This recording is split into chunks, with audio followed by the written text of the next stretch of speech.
ask to be pitched, right? Like that's like walking into a used car dealership, right? This is an example.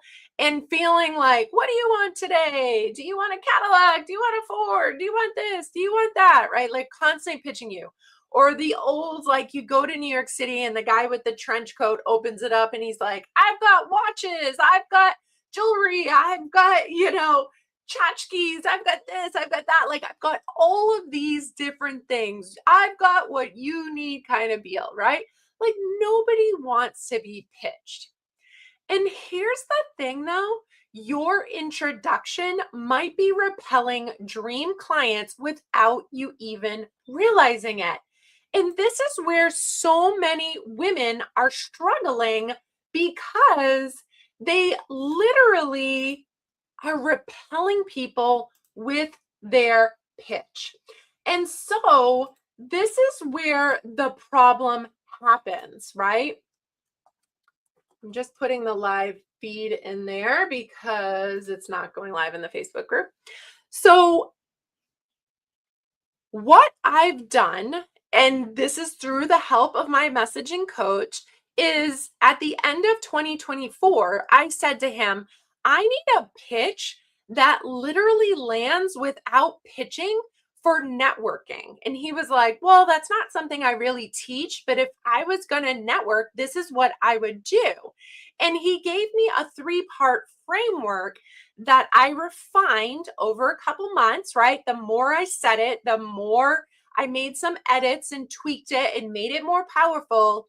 And in 2025, it was so powerful that I was asked to deliver it to a group of women. Now, the first workshop was April 2nd, 2025. Normally, we get about 10 to 12 women at this meeting. She had 15 sign up and 18 show up. That said to me, those aren't huge numbers, right? We're not talking hundreds, but that said to me that there were 18 women in this area, in this specific group, that were raising their hands saying, my pitch is not landing. I need help, right? And so what I've been able to do throughout 2025 and my continued goal in 2026 is to help you refine your 60-second elevator pitch, your introduction, into something that doesn't feel salesy, it doesn't follow a script, but it consistently converts 20% of the room into leads, clients, or connections, follow-ups, whatever it is, okay? So today what we're going to do is we're going to break it down. Now, I would love for you, I want to give you some real-time feedback. So while we're on live here, let me open up the comments. And if I can see any, I will try and do my best to do that. Here's the thing. I want you, whether you're here live or whether you're watching the replay, I want you to tell me what you do in the comments and what makes you unique, right? So we're going to go through this. So the first thing, right, that you must do is you must speak to the problem that your ideal client is having and not your title. So most intros sound like resumes, right? Mine sounds like a solution, right? I don't say I'm a business coach till like 3/4 of the way through the introduction because it's not about me. It's about them, right? I say, only 2% of women entrepreneurs will hit $1 million in revenue. And I think that's crap, right? The problem is people are instantly saying, oh my gosh, only 2% of women hit $1 million. How do I want to hit $1 million? If I do, how do I get there? It's only 2%. What do I have? What it takes? Can I even do this? How do I do it? Like all of those different kinds of things, right? So I don't say, hey, I'm Ceylin, I'm your fun business coach and I help. No, I start with their problem or desire, right? You can change it up however you want on that. So it opens a loop, right? And it really makes them feel seen. And what it really does is it makes them lean in. So when I say only 2% of women entrepreneurs will hit $1 million in business, and I personally think that's crap, every woman in the room who's on her phone goes, what? did that woman just say crap in a business meeting? What is she talking about? Maybe I should pay attention, right? If they weren't paying attention, right? So I want you to think about the first line of your intro, and I want you to say, is your current intro telling people what you do or why it matters to them? Share with me in the comments what you do and also who you help, like who's your ideal client, and we can try and work through this together. If not, and you're watching the replay, put it there and I'll reply back later.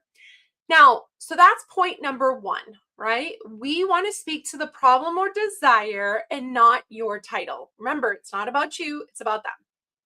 Next, it disrupts assumptions. I don't try to sound smart. I try and sound relevant, right? So most people, when they get up on their intro, and I am guilty of this, in the past, I would get up and say, this is the 4 pillars that I use to triple my $1 million revenue, 4x my personal paycheck, and shift my hours from 80 to 16. That's great. And that's like social cred, right? But what hits more is there's 4 core pillars that every single successful business utilizes. And if you don't utilize them, you have no chance to getting to $1 million, right? Because then people are automatically like, what are the 4 pillars? Oh my God, do I have them? Like, this is like make or break for me, right? Whereas otherwise they're kind of like, okay, the street credits kind of when I'm trying to impress them with my numbers, right? It's kind of like, you know what I mean? Like that sounds good, but great. I'll pay attention to her. But those are things we can talk about later, right? So I try and connect with women. And so you want this next part to really flip like the power, right? We don't want to, let me give you an example. I see this a lot with insurance people, finance people, is they get up and they say, I have this certificate and this certificate and this certificate. And I'm like, great. I don't know if you're like a rock star because you have 3 out of 3 certificates that are available in your industry, or you're not a rock star because there's really 30 certificates and you only have 3, right? So don't try and impress me on something that I don't know is relevant, right? I also had a woman who got up and said, I'm bringing this insert name, amazing speaker, and you absolutely are going to want to hear from her because she's so amazing.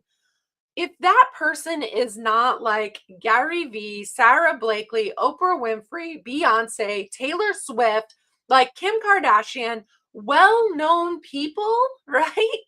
Don't say the name because it's not relevant to them. They don't understand. But if you say that I'm bringing the top expert for financial planners to a workshop where usually no one gets access to this woman, but she has graciously agreed to come and speak inside of my community. And this is a one-time offer. It will not be on replay. And so if you truly want to know how this woman did XYZ, then you need to be there, right? That sounds so much better than like, I brought this person in and they're amazing, right? Like we don't know who they are. Okay. So once you sound relevant, you're connecting with them, right? That's what we did in point 2. You then have the permission to go deeper with them, right? Here's where the magic happens. Here's where 20% of the room on average comes up to me afterwards and says, tell me more. I've literally been at a meeting where women have run up to me afterwards and multiple times and also waited in line to speak to me because my introduction, my 60 seconds was so powerful and impactful that they had to speak to me before I left, right? That's what I want for you.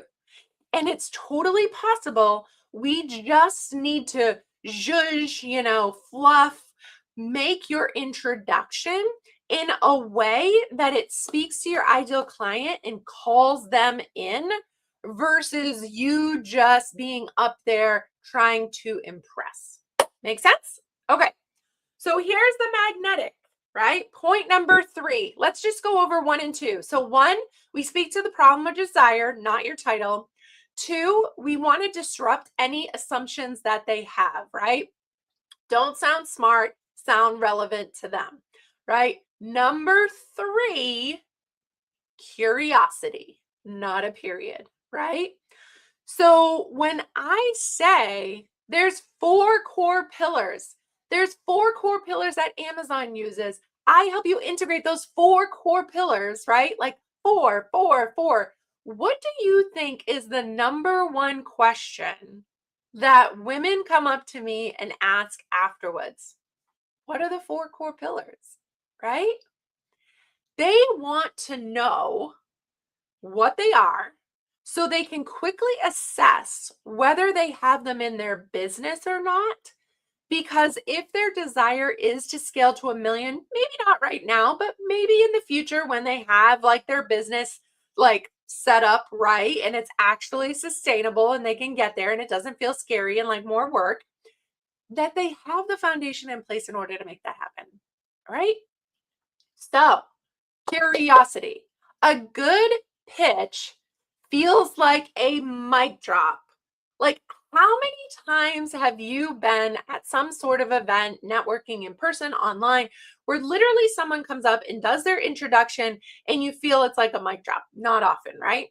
You are going to be the mic drop moment introduction in groups from now on. That's it. I'm calling it out. It's going to be you, right? A magnetic pitch is like that open door. So when I say 4 pillars, 4 pillars, 4 pillars, right? I'm opening a door for them to come to me and say, what are the 4 pillars? I leave them wanting more, right? My introduction doesn't just convert because of what am I saying. I get them like drooling to know what those 4 pillars are. When I am on podcasts, and I've been over on over 100 podcasts now, TV shows, magazine articles, what do you think the most popular question is when I say there's 4 core pillars? All of those interviewers want to know, what are the 4 core pillars? They want to know, right? Not only for themselves, but for their listeners or readers, right? Because I just told them that if they want to hit 1 million, if they want a business set up like a big business like Amazon, Apple, Airbnb, that they need to have these 4 core pillars. So they want to know what they are, right?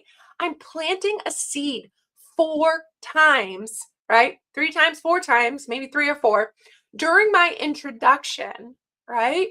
4 pillars, 4 pillars, 4 pillars, that they automatically say, I need to know what it is, right? I don't explain the whole thing in the introduction. I don't tell them what the pillars are. I don't tell them the name of my program. I don't tell them anything else other than 4 core pillars and then what those 4 core pillars are going to get them, right? That's why 20% of the room runs up to me afterwards, sends me DMs and say, oh my God, your intro hit home for me, right? Sends me emails, books, calls, all of those kinds of things. This is why this happens. And this is why you need an introduction that sells without selling. Because the old days of, hi, my name's Salen, your fun business coach, and I help women entrepreneurs, blah, blah, blah, blah, blah, right? No longer converts. That introduction has been overused and overutilized and over for probably 100 years now. Like, as long as there's been business, there's probably been that introduction, right? And it needs to go because we are in a different world in 2026. People have like the attention span of like a goldfish. If you don't hook them in 3 seconds, you're gone and out of their mind, right? And so you have to hook them. You have to create that curiosity. You have to make it about them and not about you.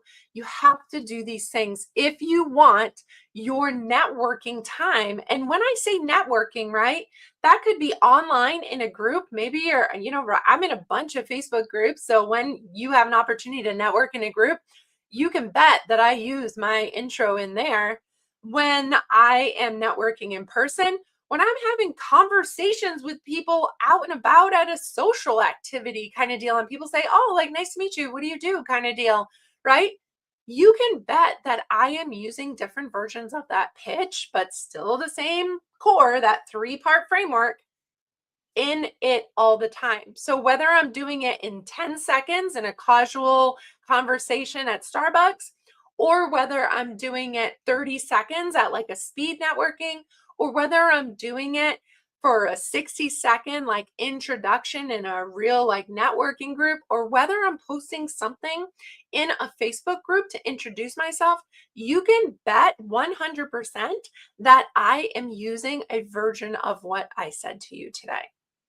So I want to give you some real-time feedback. So if you're just joining me, put who you are, what you do, and who's your ideal client in the comments.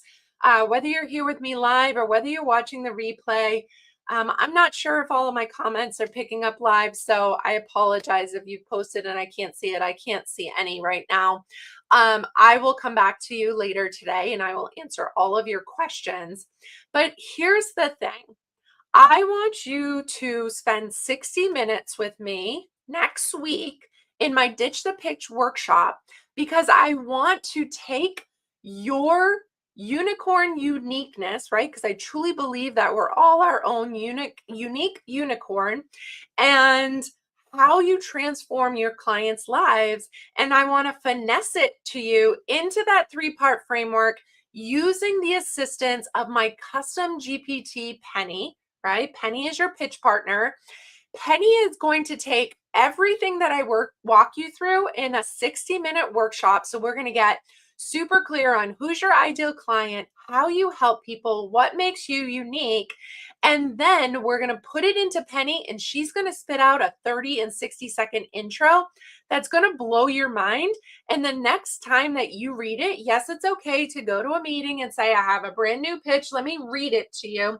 And you read it because it's new, that people are going to be like, who's this person? Like Sally last week at the meeting was so boring, and today I am hooked, right? So this is what I want you to do. I am going to put up the link, but basically you can go over to bit.ly/Penny Pitch. And you can join me next week. The workshop is $47. I charge for it because I do a limited amount of seats. So I want to make sure that everyone gets personal support in it. And what we're going to do is we're going to use that three-part framework in order to get you the most magnetic pitch that you've probably ever heard. Like, you're going to be like, damn, like, I sound good. So we're going to take all of that fuzziness of what you have. We're going to take your, insecurity about speaking up in groups. We're going to take all of that kind of stuff, and we're going to put it into the most amazing pitch that you can literally read at your next thing, at your next event, or use it online and blow the minds of the people out there. So I go to bit.ly, so that is bit.ly/Penny Pitch, and sign up. There are a few seats left. Otherwise, I am so excited to have you. I cannot wait to pour into you more next week. I will be live again here one more time before my pitch workshop. But if you're like, oh my gosh, I need this, I need to make sure that the time that I'm putting into networking in person or online like lands, otherwise what's the point? Then join me for Ditch the Pitch. This is how my 60-second intro converts 20% of the room. So again, it is bit.ly, bit.ly/Penny Pitch. And you'll be able to get into the workshop for just $47. You also get lifetime access to Penny, the custom GPT. So that way, if you pivot a little bit, you'll be able to go back into Penny and redo it. And you can use that as a continued tool throughout your business journey. So thank you so much for being here today. Don't forget, if you want a little sneak peek of what we're going to do, put who you are, what makes you unique, and your ideal client down in the comments, and I'll get back to you later today with some feedback so you're prepped for next Thursday's workshop, because everyone who does that today is just going to get a little bit more coaching because we can kind of go back and forth a little bit today. So have a fabulous week, everyone. I will see you next Wednesday at 9 a.m. And I hope you join me, because 2026 is the year that you become magnetic with the perfect 60-second introduction, your elevator pitch. See you later.